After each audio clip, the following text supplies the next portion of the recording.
court, faire la paix par la sécurité collective au XXe siècle. Quelles sont les tentatives de sécurité collective mises en place au XXe siècle?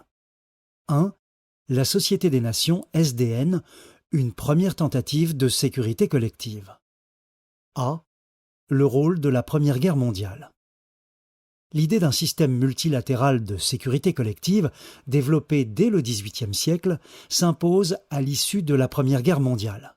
L'importance des pertes humaines et des destructions matérielles provoque un choc moral qui explique la volonté d'empêcher définitivement toute guerre future. Dans un discours de janvier 1918, le président américain Woodrow Wilson énonce en 14 points les buts de guerre des États-Unis. Il souhaite la création d'une association générale des nations chargée de préserver la paix. Elle doit regrouper toutes les nations et garantir à chacune l'indépendance politique et l'intégrité territoriale. Il veut ainsi faire entrer les relations entre États dans un nouvel âge en refusant toute diplomatie secrète et en promouvant la démocratie et le libéralisme économique, considérés comme les meilleurs garants de la paix. B. La création de la SDN. La SDN est créée par un pacte le 28 avril 1919. Signé par les 27 États participant à la conférence de la paix de Versailles, ce pacte est placé en tête des 5 traités de paix mettant fin à la Première Guerre mondiale. Le siège de la SDN est fixé en Suisse, à Genève. La SDN crée un véritable congrès des États du monde chargé d'éviter les guerres par l'arbitrage. Elle comprend initialement une assemblée et un conseil composés de 8 membres dont 4 permanents, France, Royaume-Uni, Italie, Japon. L'Assemblée n'est que délibérative. Les questions essentielles relèvent du Conseil qui peut seul voter des sanctions contre un État agresseur. Or, ces sanctions doivent être votées à l'unanimité et non pas de force obligatoire, la SDN ne disposant pas de force armée internationale. C. Faiblesse, succès et échec de la SDN. La SDN manque dès sa fondation à sa vocation universelle. Elle est d'emblée dominée par des puissances européennes, la France et le Royaume-Uni. En mars 1920, le Sénat américain refuse de ratifier les traités de paix et le pacte de la SDN. L'Allemagne, vaincue, et la Russie, devenue communiste, ne sont pas invités à y participer. Le maintien des empires coloniaux en exclut également les pays d'Afrique et la plupart des pays d'Asie. Une dizaine seulement y siègent. La SDN enregistre quelques réussites. La détente internationale permet en 1926 l'entrée à la SDN de l'Allemagne, qui la quittera en 1933 avec l'arrivée d'Hitler au pouvoir. L'URSS y entre en 1934. Face au fascisme, la SDN échoue cependant à préserver la paix.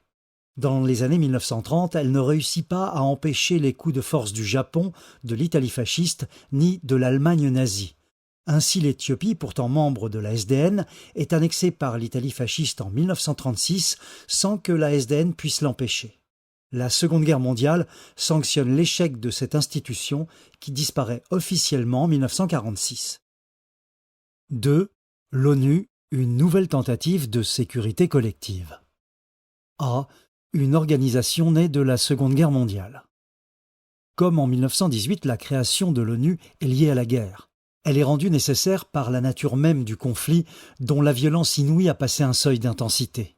L'ampleur des massacres, notamment de civils, explique la volonté des vainqueurs de mettre la guerre hors la loi. L'influence des États-Unis est à nouveau décisive. Le président américain Franklin Delano Roosevelt reprend dès 1942 le projet d'une organisation mondiale fondée sur la bonne volonté des nations et qui garantisse la paix, la liberté et le développement. Il veut aussi lui donner une efficacité que n'avait pas la SDN, en y faisant participer toutes les grandes puissances, y compris l'URSS communiste. B. Une organisation pour la paix. La Charte des Nations Unies est adoptée par 51 États en 1945. Elle fait du maintien de la paix le premier but de l'ONU. Elle réaffirme l'importance des droits fondamentaux de l'homme qu'elle doit préserver et sa volonté de permettre le développement économique. L'ONU dispose d'institutions. L'Assemblée générale, qui réunit tous les États membres, n'adopte que des recommandations. C'est le Conseil de sécurité, composé de 11 membres, dont 5 permanents, États-Unis, URSS, Royaume-Uni, France, Chine, qui a la charge primordiale de la paix et de la sécurité. Pour cela, il adopte des résolutions qui s'imposent aux États. Sanctions économiques, envoi de forces de maintien de la paix, les casques bleus. Mais c'est surtout la présence active des grandes puissances qui peut assurer son efficacité, notamment les États-Unis qui accueillent le siège de l'organisation à New York.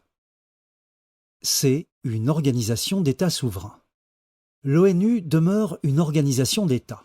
Ces derniers n'abandonnent pas leur souveraineté garantie par la Charte.